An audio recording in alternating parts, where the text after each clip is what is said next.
நீங்கள் ஒரு விஷயம் சொல்லிட்டு வந்தீங்க வரும்போது, அதுலேருந்தே ஸ்டார்ட் பண்ணலாம்னு நினைக்கிறேன் interview. Common man is fake அப்படின்னு சொல்லியிருந்தீங்க. It's fake. Common man is fake. நான் வந்து ஒரு சேனலில் சொல்லியிருந்தேன், எனக்கு என்னோட ஐடியாலஜி எல்லாத்தையும் கட் பண்ணிட்டு அப்பா அப்பா அப்பான்னு போட்டு முடிப்பானுங்கன்னு நான் சொன்னேன். அது ஏதோ லைக் ஆஸ்ட்ராலஜர் மாதிரி அது பழிச்சிச்சு, அவ்வளோதான், எதுவுமே போடல.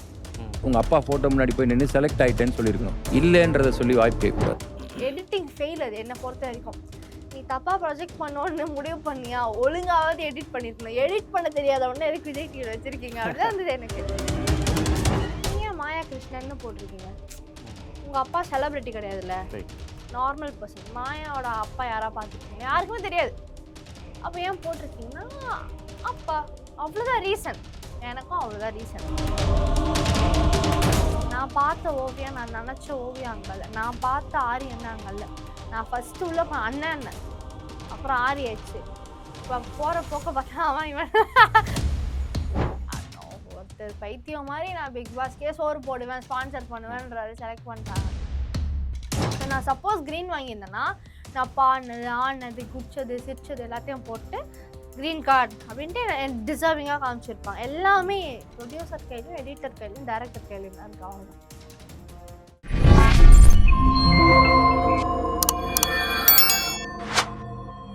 ப்ரோவோக் டிவி நேயர்கள் எல்லோருக்கும் அன்பான வணக்கங்கள். இன்றைக்கி நம்ம ஒரு முக்கியமான கண்டஸ்டாண்ட் தான் மீட் பண்ண போகிறோம். எஸ், இப்போ ரீசெண்ட் டேஸாக வந்து இந்த காமன் மேன் ஷோ வந்து பயங்கரமாக போயிட்டுருக்கு.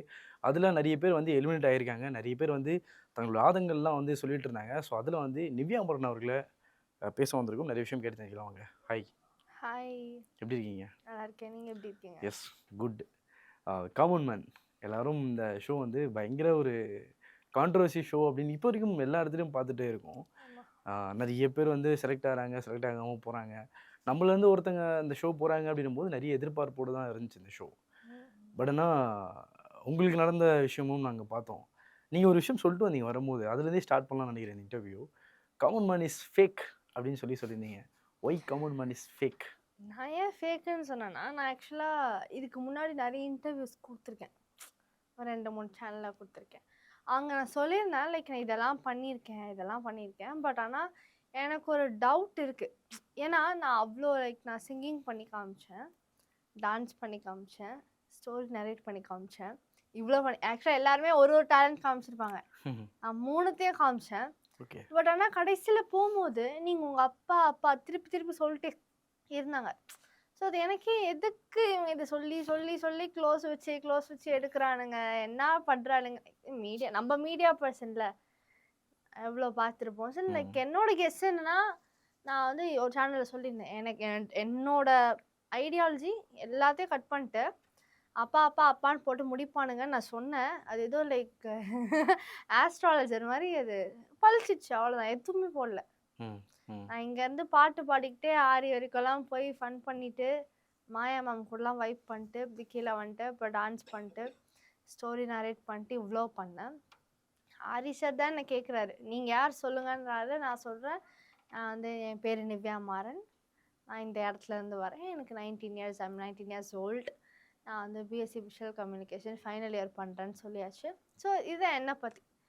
டேலண்ட்ஸ் பற்றி கேட்கும்போது நான் சிங்கர், எல்லா லாங்குவேஜ் சாங்ஸுமே பாடுவேன். ஸோ இப்போ ஆன் ஸ்பாட்டில் பேப்பர் பென் கொடுத்தாலும் நான் சாங் எழுதி நான் பாட ரெடியாக இருக்கேன் அப்படின்னு சொன்னேன். நான் இல்லை லைக் ஆல்ரெடி நான் ப்ரிப்பேர் பண்ணிட்டு வந்திருப்பேன், உங்களுக்கு ஐடியாலஜி இருந்தால் you give me some lyric, நான் அப்போவே நான் டியூன் போட்டு நான் பாடுறேன், ஐம் ரெடின்னு. அண்ட் நம்ம டான்ஸர், கிளாசிக்கல்னாலும் பண்ணலாம், செமி கிளாசிக்கல் பண்ணலாம், ஃபோக் பண்ணலாம், வெஸ்டர்ன் பண்ணலாம், என்ன பாட்டு வேணால் போடுங்கன்னு சொல்லிட்டேன். ஸ்டோரி ஏதாவது சொல்லணுமா சொல்லுங்கள். அண்ட் எனக்கு ஆக்டிங்கில் இன்ட்ரெஸ்ட்டு, ஸோ நான் ஆக்டர் ஆகணும்னு ட்ரை பண்ணிகிட்ருக்கேன், எனக்கே சீன் கொடுங்க, நடிச்சு காட்டுறேன்னு சொன்னேன். இவ்வளோ சொன்னேன். இதுக்கப்புறம் இன்னும் உங்களை பற்றி சொல்லுங்கள், நீங்கள் யார், உங்களோட குடும்பம் பற்றி சொல்லுங்கன்னு கேட்குறாரு. ஆரி கேட்குறாரு. கேட்டதுக்கப்புறம் நான் சொல்கிறேன், என்னோட நீங்கள் பார்த்துருப்பீங்கன்னு நினைக்கிற ஷோ, நானே இப்போ பீப்புள் பாயிண்ட் ஆஃப் வியூலேருந்து பேசுகிறேன். நான் தான் போய் சொல்கிறேன்னு உங்களுக்கு நினச்சாலும், நான் கேட்குற கேள்விக்கு நீங்கள் கரெக்டாக ஆன்சர் மட்டும் கொடுத்துருங்க, நான் சாட்டிஸ்ஃபை ஆகிடுறேன். ஸோ என் ஃபேமிலி பற்றி கேட்குறாங்க. என் அம்மா பேர் கிளாரா, அப்பா பேர் மாறன் சொல்கிறேன். அவங்களுக்கு எந்த அளவுக்கு அப்பா மட்டும் போட்டால் போதும்னு நான் நினச்சிருந்தா, என் அம்மா பேர்லாம் போடவே இல்லை. பார்த்தீங்களா, என் அம்மா பேர் கிளாரா. இப்போது ஃபேமிலி பற்றி ஒருத்தவங்க கேட்குறாங்கன்னா, வி ஒன்ட் ஸ்டார்ட் என் அப்பா ஒரு ஆக்டர் அப்படி பண்ண மாட்டாங்க. நான் சொல்கிறேன், நான் ஒரே பொண்ணு அவங்களுக்கு. என் அம்மா பேர் கிளாரா. அவங்க வந்து ஒர்க் பண்ணிட்டு இருந்தாங்க, இப்போ பண்ணலை. அப்பா வந்து ஆக்டர் மாறனா ஒரு ஃபிலிமில் நடிச்சிட்டு இருக்காரு. இப்படி தான் நான் ஸ்டார்ட் பண்ணுறேன். அவனுங்க அது கூட எனக்கு வேணாம். எனக்கு வந்து அவனுக்கு அப்பா கண்டென்ட் தான் வேணும். ஸோ அவன் அதை கூட கட் பண்ணிட்டு டேரெக்டாக பிளண்ட்டாக நான் அப்படியே மொட்டையாக ஆரம்பிக்கிற மாதிரி போட்டிருக்காங்க. அது வந்து ஒரு எடிட்டிங் ஃபெயில். அது என்னை பொறுத்த வரைக்கும் நீ தப்பா ப்ரொஜெக்ட் பண்ணோன்னு முடிவு பண்ணியா, ஒழுங்காவது எடிட் பண்ணிருக்கணும். எடிட் பண்ண தெரியாதவொடனே எதுக்கு விஜய் டிவியில் வச்சிருக்கீங்க அப்படிதான் இருந்தது எனக்கு. ஏன்னா நான் எபிசோட் பார்த்து நான் சிரிச்சுட்டு தான் இருந்தேன். வருத்தப்பட்டுட்டு என்னடா இப்படி காமிச்சிட்டாங்க, ஏன்னா அப்படிலாம் இல்லை. பாடுற இங்கே நிறைய எடிட்டிங் மிஸ்டேக் இருக்கு. நான் அதெல்லாம் சொல்கிறப்ப அப்புறமா பொறுமையாக நோட் பண்ணி பாருங்க. இவ்வளோ பண்ணியிருக்கானுங்க. இதை வச்சு தான் நான் ப்ரூவ் பண்ணுறேன் நான் தான் கரெக்டு, அவன் பண்ணது தப்புன்னு. ஸோ ஆரி கேட்குறாரு. அவர் கேட்டதுக்கப்புறமா தான் நான் இது பேசுகிறேன். அங்கே ஒரு ஃப்ரேம் கட்டு வச்சுருப்பாங்க. அது ஐ மீன் கட் பண்ணி ஃபுல்லாக கட்டிங் பேஸ்டிங் தான், அது பார்த்தாலே தெரியும். ஸோ அதுக்கப்புறம் அப்பா என்ன படம் பண்ணியிருக்காங்கன்னு கேட்குறாங்க. அதுக்கு தான் நான் ஆன்சர் பண்ணுறேன். கில்லி பண்ணியிருக்காரு விஜய் சார் கூட, சார்பட்டா நான் ஆன்சர் பண்ணுறேன். யாராவது இப்போ நான் தான் அங்கே விளையாட போகிறேன். போய் நின்றுட்டு என் அப்பா ஆக்டர், என் அப்பா வந்து கில்லி நடிச்சிருக்காரு, என் அப்பா சார்படுறேன், என் அப்பா இறந்துட்டார், எவனுமே பேச மாட்டான். ஈவன் ஒரு பெரிய பெரிய செலிபிரிட்டியோட பசங்களை கூப்பிட்டு வந்து ஒரு விட்டா கூட வந்து ஸ்டேஜ்ல ஏறினவொடனே என் அப்பா விஜய் சேதுபதி, என் அப்பா இந்த படம் நடிச்சிருக்காரு, என் அப்பா அவர் அப்படி பேசவே யாருமே மாட்டாங்க. இப்போ அதுக்கு ஒரு கான்ட்ரவர்சி ஆச்சு பார்த்தீங்களா. சேதுபதி இல்லைங்க, நான் வந்து தனியாக வந்து அப்படி பேசி அது ஒரு கான்ட்ரவர்சி. எல்லாருமே அப்படிதான் பேசுவாங்க. அப்பாவை போட்டுக்கணும்னு நினைக்க மாட்டாங்க அந்த இடத்துல. அது சீன் போடுற மாதிரி ஆயிடும்ல. ஸோ நீ கேட்காம நான் ஒரு டெலிவிஷனில் போய் மென்டல் மாதிரி நான் பேசணும். நான் ஒரு மீடியா பர்சன், இத்தனைக்கும் எனக்கு அந்த நாலேஜ் கூட இருக்காது.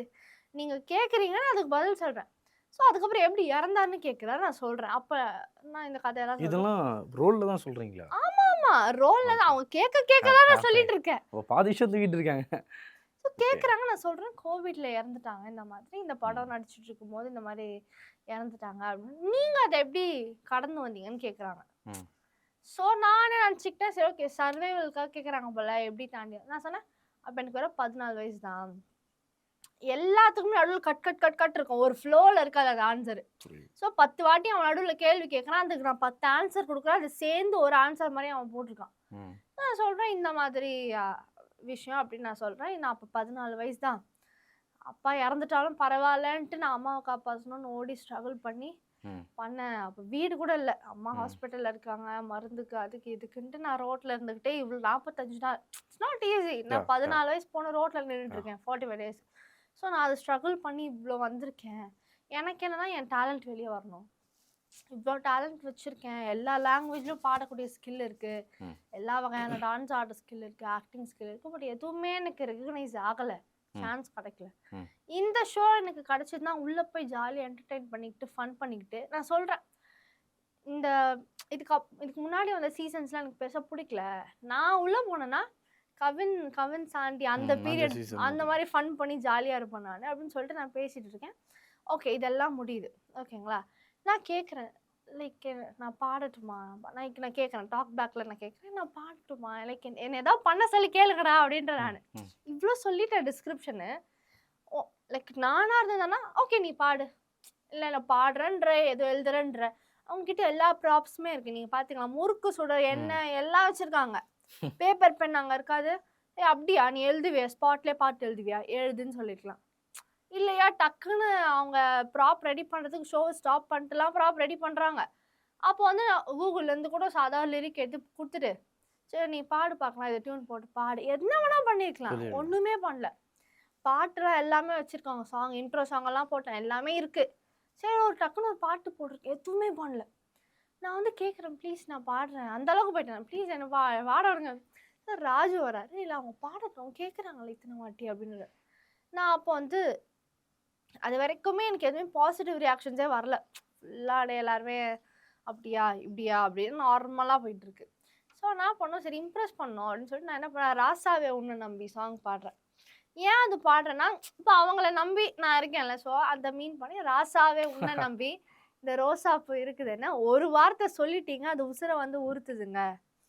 ஏன்னா அவங்க கேட்டாங்க நிவ்யா மாறன் ஏன் போட்டிருக்கீங்க, நிவ்யான்னு ரிஜிஸ்டர் பண்ணியிருக்கலாம்லன்றது கேள்வி. அது சரி நல்ல கேள்வி தான், அதுக்கு நான் பதில் சொல்கிறேன். அது வந்து ஒருத்தரோட தனிப்பட்ட விருப்பம்.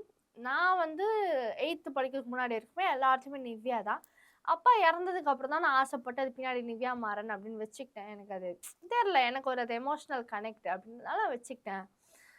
எமோஷனல் கனெக்ட்காகவா இல்லை வேற எதுக்காகவான்னு கேட்டாங்க. நான் சொன்னேன், நீங்க ஏன் மாயா கிருஷ்ணன்னு போட்டிருக்கீங்க? உங்க அப்பா செலிபிரிட்டி கிடையாதுல்ல, ரைட். Normal person. மாயாவோட அப்பா யாரா பார்த்துருக்கீங்களா? யாருக்குமே தெரியாது.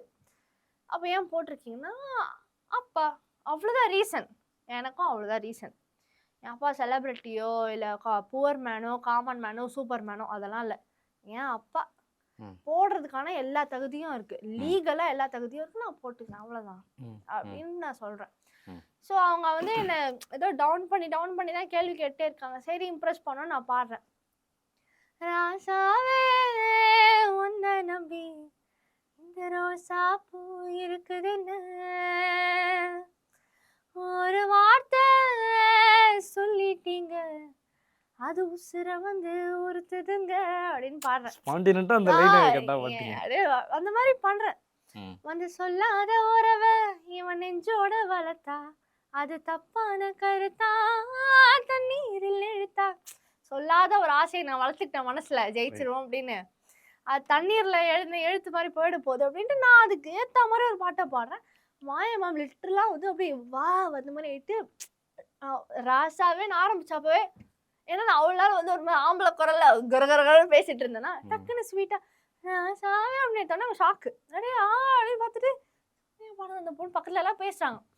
பேசிட்டு அப்படியே பாடி முடிச்சோடனே அப்ளோஸ் பண்ணிட்டு, உங்களுக்கு ஒரு சாக்லேட் ஷவர், அந்த சூப்பர் சிங்கர் அவங்க அந்த மாதிரி சாக்லேட் ஷவர் அப்படின்னு சொல்லிட்டு, நல்லா இருந்த பொண்ணு திருப்பி டாக் பேக்ல ஏதோ சொல்றாங்க. திடீர்னு மாயா மாறிட்டாங்க.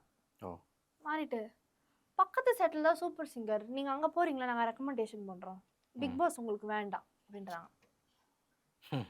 நான் சொல்றேன், எனக்கு ரெக்கமெண்டேஷன்லாம் வேணாம், பிக் பாஸ். அப்போ அங்க இருந்து நிறைய பேர் காமெடி பண்ணாங்க, அவங்க எல்லாம் கலக்க போதே காமிச்சிருக்காங்க, அது பேர் செலக்ட் பண்ணிருக்காங்க. ஆமா, ஒருத்தர் பைத்தியம் மாதிரி நான் பிக் பாஸ்க்கே சோறு போடுவேன், ஸ்பான்சர் பண்ணுவேன்றாரு, செலக்ட் பண்ணிட்டாங்க. அவர் வந்து இது ஸ்டார்ட் அப் சிங்கம்னு ஒரு ஷோ இருக்கு, அங்க அனுப்பிச்சு விட்டுருங்க அப்படின்னு சொல்லிருக்கலாம்ல. அப்படி அனுப்பிச்சு விட்டுருக்கலாம்ல.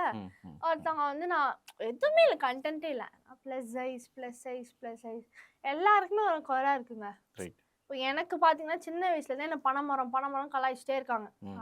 நான் 6 feet ஹைட்டு. ஸோ எனக்கு வந்து அதுக்கு ஒரு குறையாவே தெரியுதுன்னு வச்சுக்கோங்க. நான் அதை அங்கே போய் சொல்லி, எனக்கு இது நான் ரெடி இருக்கேன், வாய்ப்பு கொடுங்க அப்படின்னா அது சீப்பாக தான் இருக்கும். எல்லாமே சொல்கிறேன், லைக் லீனாக இருக்கிறதும் அவங்க ஒரு காமன் மேன் தான், கொஞ்சம் வந்து ஸ்கின்னியாக இருக்கவங்களும் காமன் மேன் தான், ஹைட்டாக இருக்கவங்களும் காமன் மேன் தான், குள்ளமாக இருக்கவங்க. என் கூட அந்த ஆயிஷாலாம் வந்து அவங்க ஃப்ரேமில் பார்த்தாலே தெரியும், பக்கத்தில் ஒருத்தவங்க இருப்பாங்க, நான் இப்படி இருப்பேன், அவங்க இப்படி இருப்பாங்க. அவங்க அதே ஒரு பாயிண்ட்டாக யூஸ் பண்ணாங்க, நல்லா அதெல்லாம் கட் பண்ணிட்டாங்க, நல்லா போட்டு தான் நான் கிளின்னு கிழிச்சிருப்பேன், எலிமினேட் பண்ணிட்டாங்க. இன்னொரு விஷயம் என்னன்னா, எல்லாருமே கேட்டது நீங்க தான் மாறனோட பொண்ணான்றதே நிறைய பேருக்கு தெரியாது, ஏன் ஃபீல்ட்ல இருக்கவங்களுக்கே தெரியாது. ஸோ இந்த ஒரு விஷயம் இருக்குல்ல, இப்போ நாங்கள் நடுவில் நீங்கள் தான்றதே ரீசெண்டாக ரீல்ஸ்லையோ ஏதோ ஒரு இன்ஸ்டால ஸ்கால் பண்ணும்போது தான் தெரியுது. ஸோ நீங்கள் ஆப்வியஸாக வந்து அந்த பேர் சொல்லி நீங்கள் உள்ளே வரணுன்ற எந்த அவசியமும் இல்லை, ஏன்னா இப்போது அந்த மாதிரி சூழ்நிலை இருக்குது. பட் இது இன்டென்ஷனாகவே அவங்க வந்து இது சொல்லி உங்களை அனுப்புறது தான் காரணம்னு நினைக்கிறீங்களா? ஏன்னா இது வரைக்கும் நீங்கள் அப்பாவை பற்றி எங்கேயும் வெளிப்படுத்தினதோ சொல்லிக்கிட்டதோ இல்லை. இப்போ கூட போய் பாருங்க, இன்ஸ்டாகிராம் பேஜ் போய் பாருங்க, அதில் ஏதாவது லூஸ் தனமாக பண்ணி போட்டிருப்பேன். இப்போ ரீசெண்டாக பிக் பாஸ் போனதுக்கு அப்புறம் நான் ஒரு 2-3 வீடியோ போட்டிருக்கேன். ஓகே. என்ன போட்டிருக்கேன்னா, ஃபாதர்ஸ் டே அப்போ போட்டேன். என்ன போட்டேன்னா, லைக் அது ஒரு ட்ரெண்ட் மாதிரி போச்சு, எனக்கு அது ரொம்ப பிடிச்சது. லைக் எல்லாரும் ஃபாதர்ஸ் டே செலிப்ரேட் பண்ணுறீங்க, என்னோட அப்பா வந்து ஹாஸ்பிட்டல் போனார், திருப்பி இன்னும் வரவே இல்லை அப்படின்ற மாதிரி ஒரு எடிட் பண்ணி போட்டிருந்தேன். எனக்கு அது பிடிச்சிருந்துச்சு, போட்டேன். அந்த எடிட்க்கு அப்புறம் 2-3 பேர் கேட்டாங்க, நீங்கள் தான் ஆக்டர் மாறன் போனான்னு கேட்டாங்க. நான் ஆமாம் அப்படின்றேன். அது வரைக்கும்லாம் நான் எப்படி தெரியுமா பண்ணுவேன், யாரோ கண்டுபிடிச்சி கேட்டால் கூட, ஏன்னா இந்த ஸ்கூலில் ட்ராப் பண்ணலாம் வருவார், அப்போ கேட்கும் போது இல்லை அது வேற ஆள், இது வேற ஆள் வேறு. ஏன்னா எனக்கு இந்த ஏன் அப்படி உங்களுக்கு சொல்ல தோணுச்சு, அது தெரிஞ்சிச்சுன்னா ஒரு மாதிரி ரொம்ப அப்படியே எல்லாருமே நல்லவங்க மாதிரி பிஹேவ் பண்ணுவாங்க. அவங்க இப்போ நான் ரியலாக ஒருத்தங்க கிட்ட சிரிக்கணும்னு நினைப்பேன், ரியலாக அழுகணும்னு நினைப்பேன், ரியலாக சண்டை போகணும்னு நினைப்பேன். புரியுது. நம்ம வந்து சரி ஓகே அவங்க அப்பா கொஞ்சம் பெரிய ஆள், அதுக்காகவே கூட பழகிற மாதிரியே ஒரு மாதிரி ஆகிடும் எனக்கு, அதனால அது பிடிக்காது. ஸோ ஃபேன்ஸ் ரொம்ப ஆசைப்பட்டு கேட்குறாங்க, அந்த மொமெண்ட்ஸ்லாம் என்கிட்டவே தான் இருக்குது. சரி யாராவது பார்த்துட்டு போட்டுமே அப்படின்ட்டு போஸ்ட் பண்ணேன், சிங்கிங் வீடியோ போஸ்ட் பண்ணேன். 3 வீடியோ இருக்குங்க என் பேஜில். என் பேஜ்லேயே அது அந்த பேஜ் வந்து நான் எனக்கு 18 இயர்ஸ் ஆகுது. 18 வருஷமா அந்த பேஜ் வச்சிருக்கேன். அந்த 18 வருஷத்துல 3 போஸ்ட் தான் என் அப்பாவ பத்தின போஸ்ட். நான் அந்த அளவுக்கு இருக்கேன். நான் வந்து ஓகேவா? நீ வந்து என்ன போயிட்டு நெப்போட்டிசம் பண்றியா? அத பண்றியா? அதுதான் கேட்குறேன். முதல்ல ஏன்னா இப்போ நெப்போட்டிசம்ன்ற வேர்ட் நீ யார்ட்ட யூஸ் நெப்போ பண்ணலாம்? கிட் நீங்க நெப்போ கிட்டா அப்படின்ற மாதிரி என்ன பெரிய பெரிய யாருக்கு இப்போ எனக்கே ஒரு விஷயம் தோணுச்சு. மனசார தோணுது சொல்றேன். ஒருவேளை உங்க அப்பா வந்து ஒரு முக்கியமான தமிழ் சினிமால இருக்க ஒரு முக்கியமான ஆக்டரோட பொண்ணா இருந்தாலோ, இல்ல ரொம்ப வெல் நோன் டைரக்டரோட பொண்ணா இருந்தாலோ, அப்படி சொல்றதுக்கான வாய்ப்புகள் இருக்கு. அண்ணன் வந்து நாங்க பார்த்தது வரைக்கும் ரொம்ப ஒரு சாதாரணமா கஷ்டப்பட்டு சின்ன சின்ன ரோல்ஸ் பண்ணி அப்படி ஆமா. வந்தவர் தான். அவருக்கே நீ நெப்போ கிட்டு பொண்ணுன்றது என்னால முதல்ல ஏத்துக்க அவர முடியல. செலிபிரிட்டின்னு சொல்றதே தப்பு. தப்பு. இன்னும் அவர் ஆகல. சின்ன சின்ன ரோல் தான் இன்னும் பண்ணிட்டு ஆகல. இருந்தாரு. அதாவது சும்மா ஃபைட்டரு, ஒண்ணுத்துல ரைட். காமெடி அப்படி இப்படின்னு பண்ணிருக்காரு. நீ அவர சொல்றதே தப்புன்றிருக்க, இல்ல நீ என்ன நெப்போ கிட்ன்னு சொல்றியா? அப்படின்னு இருக்கு லிட்டரலா. பிகாஸ் புரியுது. என்ன யாருக்குமே தெரியாது. தெரியாது. இப்போ உங்களுக்கே நான் ஃப்ராங்கா யா கேட்கிறேன். என்ன யா இது கூட உங்களுக்கு தெரியுமா? நிச்சயமா தெரியும். தெரியாது. இங்க இருக்க தெரியும். யாருக்குமே எனக்கு தெரியாது. ஸோ இந்த காமன் மேன் ஷோல தான் நீ என்ன ஃபர்ஸ்ட் டைம் பார்த்துருப்பீங்க. எல்லாருமே பார்த்துருப்பீங்க. அதுக்கப்புறம் தான் எனக்கு தெரியும். பிராக்டிகலா எல்லாருமே யோசிங்க. நான் ஆடியன்ஸ்க்கும் நான் அதான் சொல்றேன். எவனாவது போய் நின்னுட்டு அப்பா அப்பா அப்பா நீங்க நல்லா பாத்தீங்களா? அவங்க எல்லாம் நிறைய கேள்வி கேக்குறாங்க. நான் எல்லாத்துக்கும் அப்பா அப்பா அப்பான்றேன். அது வந்து ஆனா நீங்க என்னங்க? எமோஷனல் ஆயிட்டீங்க. நான் நடுவுல பார்த்தேன். அந்த ஒரு இடத்துல வந்து நீங்க ரொம்ப எமோஷனல் ஆகி பேசியிருந்தீங்க. அந்த அது கிளிப் ஏன் நான் பார்த்தது. சொல்றேன். ம். அப்பா எமோஷன்லாம் கிடையாது. நான் உண்மையா புரியுது. சொல்றேன். நான் எல்லாத்தையுமே பிராக்டிகலா எடுத்துக்கூடிய ஆளு. நெறைய பேர் அழுதாங்க. அதுல நீங்களும் ரொம்ப தேம்பி தேம்பி அழுதத தான் பார்த்தோம். ஆமா. அதுதான். ஏன்னா ஆரி வந்து பால் எடுத்து அடிச்சிட்டாரு. ஓ! இதுக்கு ப்ரூஃப் நீங்க கன்ஃபார்ம் கேட்பீங்கல்ல? விளையாட்டா பண்ணாங்களா? இல்ல அதான். பேசிட்டே இருக்கேன். டக்குன்னு இப்படி போட்டுட்டு நான் நான் கரெக்ட்டா இங்க புடிக்கிறேன். புடிச்சிட்டு இப்படி பயந்து ஒரு மாரி நிக்கிறேன் நான் இப்படி. இது டாஸ்க் நீங்க டக்குன்னு புடிக்கிறீங்களா பார்த்தோம் அப்படின்னாங்க. டாஸ்க்னா போடணுமா இல்லையா? கரெக்ட். போடுங்க. ஏன் போடல? இப்ப நீ ஏதோ காண்டுல அடிச்சிட்ட. ம். அப்புறம் அது நீ டாஸ்க்ன்னு என்கிட்ட அப்ப சமாளிச்ச. அப்ப ஏன் டிவில போடல? நான் டாஸ்க் பண்ண மாரி எதுவுமே போடலல்ல. ம். இதுக்கு ப்ரூஃப் வந்து கன்ஃபார்ம் எல்லாருமே கேட்பீங்க. இவ கதை விடுறா டிஆர்பிக்குன்னு. நான் நின்னுட்டு இப்படி ராஜு என்கிட்ட சொல்லுவாரு, அப்பா பேரை வச்சு நீ இங்க வந்து பேசக்கூடாது. முதல்ல நான் அதுக்கு தலையே ஆட்டல. ம். நான் அதுக்கு சொன்ன ஆன்சர் என்ன தெரியுமா? என்ன பேசுறீங்க? நான் லைக் ஏன்னா எனக்கு அங்க அது டிராமான்னு நல்லா தெரியுதே. புரியுது. நீ கேட்டதானே நான் பேசுனேன். இப்ப நீ எதுக்கு இப்படி சொல்ற? நான் ராஜு நாட்ட அதான் கேட்கிறேன். ஏன் என்ன புரியல. நீங்க கேட்டு தானே நான் சொல்றேன். எதுக்கு இந்த மாரி இப்ப நீங்க பண்ணி இப்ப இத எதுக்கு ரெக்கார்ட் பண்றீங்க? அப்படின்னு சொல்லிட்டு நான் வாஸ் திங்கிங். நான் வந்து அப்ப என்ன இப்படி நின்றுருக்கேன். வாட் அப்படின்னு. ஆனா வேற எதுக்கோ தலையாட்டுறது. ம். அத வந்து ஒண்ணு வந்து நீங்க சிங்கரா அப்படின்னோனே இப்படி ஏதோ பண்றேன்.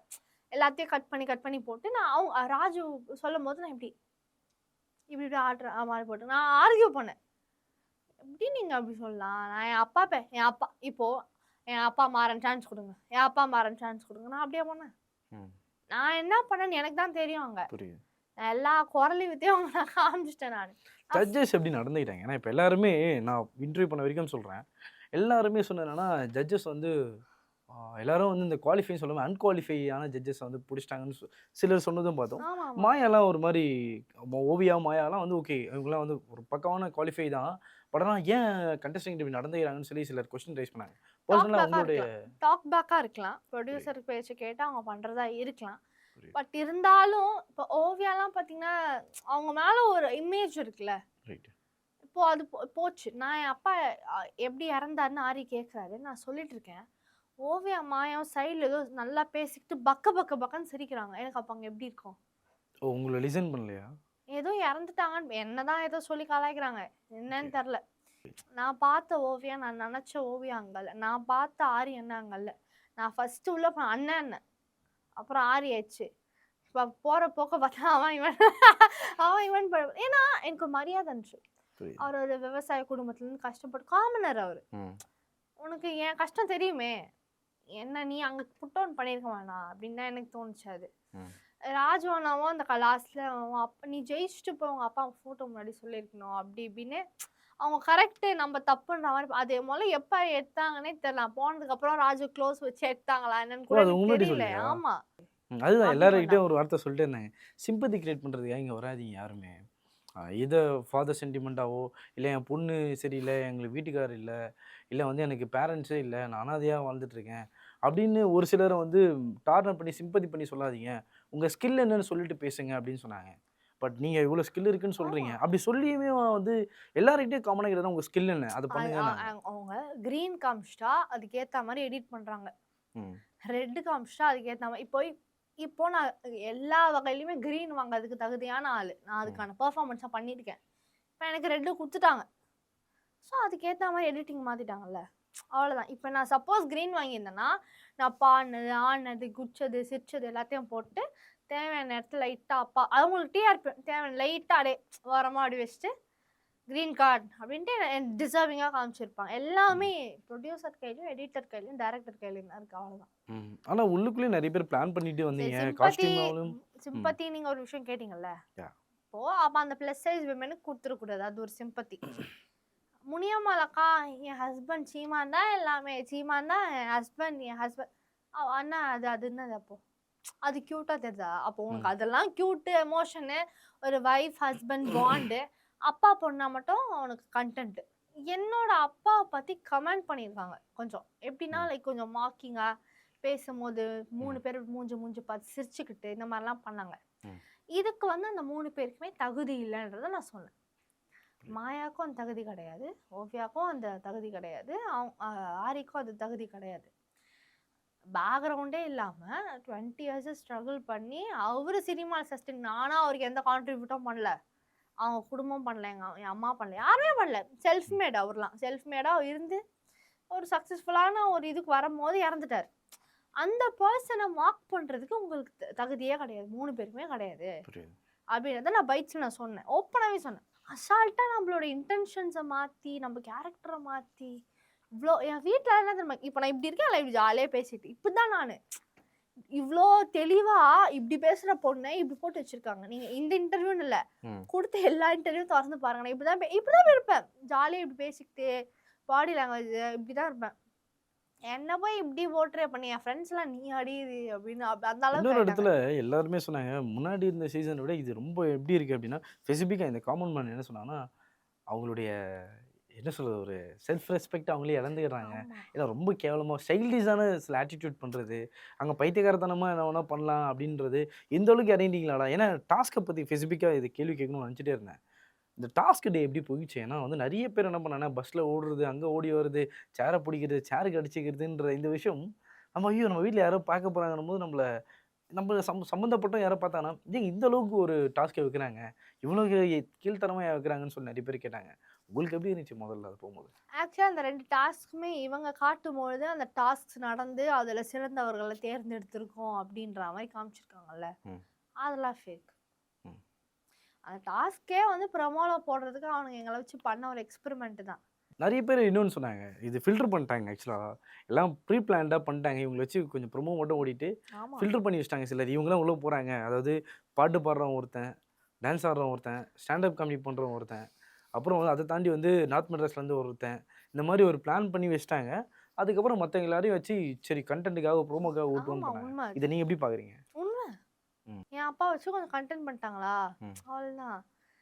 ஒரு 5 வருஷம் முன்னாடி நிம்மதியாக செத்த மனுஷன் பேரை இழுத்து எவ்வளோ நாசம் பண்ண முடியுமோ நாசம். இப்போ அவர் 20 வருஷமாக சேர்த்து வச்சார்ல ஒரு பேர், அதையும் நாசம் பண்ணிட்ட. நீ ஒரு பொண்ணு பாரு இப்படி கேவலமாக இருக்குது அப்படின்னு என் பேரையும் நீ காலி பண்ணிட்ட. நான் மீடியாவில் இப்போ தான் காலே எடுத்து வைக்கிறேன், 19 வயசு தான் ஆகுது, கொஞ்சம் நெஞ்ச மரியாதையும் நாசம் பண்ணி விட்டியடா அப்படின்னு செம்ம காண்டு இருக்கு எனக்கு. மைக் அப்படியே கழட்டிக்கிட்டே கடகடன்னு வெளியே போயிட்டு பைட்ஸ் கொடுங்க அப்படின்னாங்க. அதெல்லாம் கொடுக்க முடியாது, ரெட் கார்டு தான் கொடுத்துட்டீங்களே, கிளம்புங்க, நான் வீட்டுக்கு நிம்மதியாக போகிறேன், பசிக்கிறேன் எனக்கு அப்படின்ற. நான் அவங்களா இல்லை நீங்கள் கொடுத்து தான் போகணும், அதுதான் வந்து ரூல், அது அதான் நீங்கள் சைன் போட்டிருக்கீங்களா அப்படி இப்படின்றானுங்க. சரி நான் கொடுப்பேன், ஆனால் நான் அசிங்கமாக கொடுப்பேன், நீங்கள் எல்லாத்தையும் போடணும் பரவாயில்லையா அப்படின்றேன். நீங்கள் கொடுங்க அப்படின்றாங்க. ரெட் கார்டு வச்சு காமன் மேன் ஃபேக்கு, தயவு செஞ்சு இப்போ சொல்கிறேன், இந்த விஸ்காம் படிச்சுக்கிட்டு ஜேர்னலிசம் படிச்சுக்கிட்டு மீடியா தான் வாழ்க்கைலாம் கிளம்பி வராதீங்கடா, சொல்கிறத கேளுங்க, வந்தாலே இங்கெல்லாம் வந்துடாதீங்க, வாங்க ஆனா இங்க வராதீங்க, ஏன்னா கண்ணோட பாதி பேர் வரானுங்க. இந்த மாதிரி இடத்துல மாட்டிக்காதீங்களா பசங்களா. Common man is not for media person, அந்த பர்சன் எத்தனா common man is not for media. அது எப்படி ஆயிடுச்சுன்னா மீடியாவில் வந்து காமன் மேன் வந்து ஓடாது, லைக் ஏதோ அந்த மாதிரி common man fake, common man is not for media அப்படி போட்டான். நான் சொன்னது கருத்தே வேற. யாரும் இங்கே வந்து வாழ்க்கை தொலைச்சிடாதீங்க. இப்போ எனக்கு இந்த ஷோக்கு வரதுக்கு முன்னாடி மாறன் சாரோட பொண்ணு ஒரு மரியாதை, நல்லா பாடும் அந்த பொண்ணு, நல்லா பேசும், நல்லா டான்ஸ் ஆடும், ஒரு மரியாதை இருந்துச்சு. இப்ப பார்த்தா அவங்க அப்பா பேர் வச்சு தான் சுத்தின்னு இருக்கு. ஒரு டேலண்ட் இல்ல, வேஸ்ட். பாதி பேருக்கு அப்படிதான் இப்ப ப்ரொஜெக்ட் ஆயிருக்கு. புரியுது. அதனால போற இன்டர்வியூலாம் நான் பாடுவேன், ஆடுவேன், ரிஜிஸ்டர் பண்ணேன். நான் ஈவன் ஐம் ரைட்டர். நான் 2 ஸ்டோரி எழுதி வச்சிருக்கேன். ஃபிலிம் மேக்கிங் படம் ஆமா, பண்ணலாம். ப்ரொடக்ஷனுக்காக. ஓகே. ஏன்னா நம்ம ஃபீல்ட்ல வந்து ரைட்டர்ஸ் ரொம்ப கம்மி. அதான் எழுதி இவ்ளோ எல்லாமே வச்சிருக்கேன். எது சொன்னாலும் பண்ணுவேன். ஒரு FX3 குடுத்தா ஹேண்டில் பண்ணுவேன், கிம்பிள் குடுத்தா ஹேண்டில் பண்ணுவேன். எது குடுத்தாலும் நான் பண்றேன். பை தி வே இப்போ நீங்க என்ன பண்றீங்க? ஏன்னா இப்போ அப்பா வந்து மீடியால இருந்தாரு அப்படின்ற பட்சத்துல ம், ம். சிலர் வந்து 2 விதமா பண்ணுவாங்க. அப்பா ஃபீல்டு வேணாம், நான் வேற ஃபீல்டில் போறேன்னு பண்றவங்களும் ஆமா, இருக்காங்க. ஆமா. சிலர் இந்த ஃபீல்டுலயே நான் வந்து அப்பா சாதிக்க முடியல, அதனால நான் சாதிக்கணும்னு ஆசைப்படுறேன் அப்படின்றவங்களும் இருக்காங்க. நீங்க கரண்டா இப்போ என்ன பண்ணிருக்கீங்க? என்ன பண்ணணும்னு ஆசைப்பட்டு இருக்கீங்க? நான் வந்து படம் எடுக்கணும்னு ஆசைப்படுறேன். என்ன ப்ரொடக்ஷன் படிச்சீங்க? என்ன? நான் BSc visual communication final year பண்ணிட்டு இருக்கேன். ஓகே. நான் இன்னும் நைஸ். முடிக்கல. நைஸ். முடிக்க போறேன். ஸோ 2 கதை இருக்கு. எனக்கு நடிக்கணும்னு ரொம்ப ஆசை. நீங்க கடைசியா சொன்ன விஷயம் தான் உண்மை. அவர் அந்த அட்லீஸ்ட் சார்பட்டா படம் பார்த்துட்டாவது இறந்துருக்கலாம் அப்படின்னு ஒரு ஃபீலிங் இருக்கு. ஏன்னா நல்ல அதுல தான் முகம் நல்லா தெரிஞ்சுது எல்லா சீன்லயும். ஃபர்ஸ்ட்லாம் அப்படியே பாஸ் பண்ணி ஸ்லோ பண்ணிலாம் பார்ப்போம் எங்க பின்னாடி இருக்காருன்ட்டு. லைக் நிறைய சீன்ஸ் நல்லா வந்தாரு. நிறைய தெரிஞ்சிருக்கும். சீன்ஸ் வந்தாரு. அதனால அது பார்த்துருக்கலாம் அப்படின்னு ஒரு ஆதங்கம். மேல வர நேரத்துல போயிடுச்சா, அங்கிருந்து நம்ம கண்டினியூ பண்ணோம். இப்படி ஒரு ஆள் இருந்தாரு, சினிமாக்காகவே வாழ்ந்துருக்காரு 20 வருஷம்ன்றதை நம்ம சொல்லணும். யாரும் மறந்துடக்கூடாது அவரை. ஸோ நான் மீடியாவுக்கு வரணுன்றதுல ரொம்ப ஸ்ட்ராங்கா இருந்தேன். எங்க விட்டாரோ அங்கேருந்தே பிடிக்கணும் அப்படின்ற ஒரு இதுல இருந்தேன். ஸோ நான் சிங்கிங் ட்ரை பண்ணேன். ஃபர்ஸ்ட் சிங்கிங் தான் ட்ரை பண்ணேன். எதுக்குமே ஹிட் ஆகல. சரி டான்ஸ்க்கு ட்ரை பண்ணேன், அதுவும் ஹிட் ஆகல. இப்போ டைரக்ஷன் இப்போ வந்து கதை எழுதி வச்சுட்டு ப்ரொடக்ஷன் ஆஃபீஸாக சுற்றின்னு இருக்கேன். பேசாம பவுண்டா முடிச்சிருக்கீங்களா? இல்ல புரியல. பவுண்டா முடிச்சிருக்கீங்களா? இல்ல இப்போ எல்லாமே இருக்கு. புரியுது. Pitch deck, bound, synopsis, logline, நீங்க எது கேட்டாலும் என்கிட்ட கிடைக்கும். ம், ம், ம். இது like what we say trailer cut பண்ணி வச்சிருக்கேன். ம். ஒரு பைலட் இருக்கு, எல்லாமே வச்சிருக்கேன். ம். ப்ரொடியூசர் மட்டும்தான் இல்லை. ஸோ புரியுது. அதுக்காக வெயிட் பண்ணிட்டு இருக்கேன். ஸோ பார்ப்போம், கரெக்டான நேரத்தில் கரெக்டான விஷயம் நடக்கும். ஈவன் இந்த இன்டர்வியூல கூட ஏதாவது யாராவது பார்த்து நல்ல நல்ல உள்ளங்கள்னா உதவி செய்யலாம், எப்படி வேணா நடக்கலாம். புரியுது. நான் பண்ண ஒரே தப்பு, ப்ரொடியூசர் தேடினா மூடிட்டு ப்ரொடியூசர் மட்டும் தேடி இருக்கணும். நடுவில் வந்து ஒரு காமன் மேன் ஒரு ஷோக்கு அப்ளை பண்ணி சொந்த செலவுல அது இருக்கதான் சூனியம் செய்யும். அது வச்சுக்கிட்டா இருக்கதான் செய்யும். நம்ம ஒரு பெரிய கடல்ல குதிக்கணும்னு ஆசைப்படுறோம். ஆமா. இந்த ஆறு ஏரியெல்லாம் தாண்டி தான் வரணும். அந்த ஆறுல சரி நம்ம நினைச்ச நெகட்டிவா சில விஷயம் ஃபேம் கிடைக்காம பண்ணிட்டேன், போகும். அதுலயாவது ஃபேம் ஆகணும் அப்படின்னு சொல்லிட்டு ஓகே அப்படின்ட்டு விட்டேன் நான். அவ்வளவுதான். Nice nice nice nice. உங்க நேரத்துக்கு ரொம்ப நன்றி. கண்டிப்பா வந்து நீங்க நினைச்சதை சாதிப்பீங்க. ஏன்னா பவுன் ஸ்கிரிப்ட் எல்லாம் வச்சிருக்கீங்கன்னும் போது இன்னும் வயசு இருக்கு அப்படி நம்பிட்டு போலாம். ஏன்னா ஆமா, ஒரு ஷோவால நம்மள முடியல. அது ஏன்னா அதுவும் அவங்க சொன்னாங்க. கார்டு கொடுக்குமோன்னு சொல்லி நான் ரிஜெக்ட் நினைக்கிறேன். பண்ணும்போது அதோ ஒரு ரீசனா சொன்னாங்க. Yeah. உங்களுக்கு இல்ல வயசு அதெல்லாம் வந்து இருக்கு சும்மா பேச்சுக்கு அப்படின்னாங்க. சொல்றது. நான் அதை கேட்டேன். சரி போன சீசன்ல ஒருத்தவங்க வந்தாங்க, ம். நான் பேர்ல சொல்ல, ஒருத்தவங்களோட பொண்ணு ஒருத்தவங்க வந்தாங்க. ம். அவங்க என் வயசு தான், 19 இயர் ஓல்டு தான். ஒருத்தவங்க வந்தாங்க, ஒண்ணுமே பேசல, ஒரு தப்பான கருத்தை தான் பதிச்சுட்டு போனாங்க. ம். அப்பெல்லாம் வயசு தெரியலையா, ம். எஜுகேஷன்லாம் முக்கியமே இல்லைன்ற மாதிரி பண்ணிட்டு போனாங்க. அதெல்லாம் உங்களுக்கு தெரியல, அப்பெல்லாம் வயசு தெரியல உனக்கு, இப்பதான் தெரியுது அப்படின்னு. ம். அவங்க வந்து எதுக்குமே ஆன்சரே பண்ணல ப்ராப்பரா. ம். ஏன் ரிஜெக்ட் பண்ணன்னு கேட்டது கூட ஆன்சர் இல்ல. புரியுது. ஆன்சரே ஆடியன்ஸ்க்கு தெரியும்னு நினைக்கிறேன் நீங்க யாரை சொன்னீங்கன்னு தெரியும். ரைட். ஸோ கண்டிப்பாக வந்து உங்கள் ஜேர்னி இன்னும் தொடரும். ஸோ இந்த ஷோனாலும் அடுத்தடுத்த விஷயம் நீங்கள் சினிமாவில் சாதிக்கிறதுக்கான வாழ்த்துக்கள். ஸோ உங்கள் நேரத்துக்கு நன்றி. Thank you so much. தேங்க்யூ.